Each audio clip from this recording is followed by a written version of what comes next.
Okay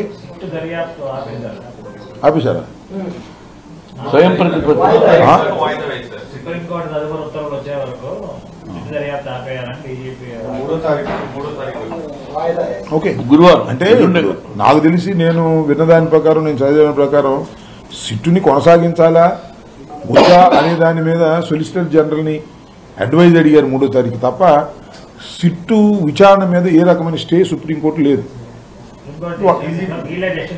వాళ్ళందరూ వాళ్ళు తీసుకోరు. That is different.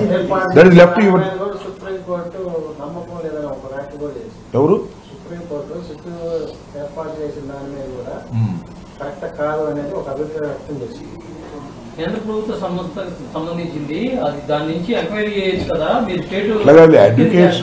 ఇప్పుడు సుబ్బారెడ్డి గారి తరఫున సుబ్రహ్మణ్య స్వామి గారి తరఫున ఉన్న న్యాయవాదులు సుప్రీంకోర్టు న్యాయవాదులు వాళ్ళ ఆర్గ్యుమెంట్ ఇదే ఉంటుంది. ఏంటి, ప్రభుత్వమే వ్యాఖ్య చేసింది, ఒక అబద్ధం ఆడింది, ప్రభుత్వమే సిట్ నేస్తే ఆ ప్రభుత్వ ఆధీనంలో ఉన్నటువంటి అధికారులే కదా ముఖ్యమంత్రి గారికి అనుకూలంగా రిపోర్ట్ ఇచ్చే అవకాశం ఉంటుంది కదా అనేది it is a reasonable genuine question. కేంద్ర దర్యాప్తు సంస్థ తరపు నుంచి కూడా మీరు అక్కడ దర్యాప్తు చేయొచ్చు కదా, ఒకసారి ఆలోచన చేయండి అని చెప్పేసి కేంద్ర ప్రభుత్వానికి ఒక నివేదిక పంపింది సుప్రీంకోర్టు గైడ్లైన్స్.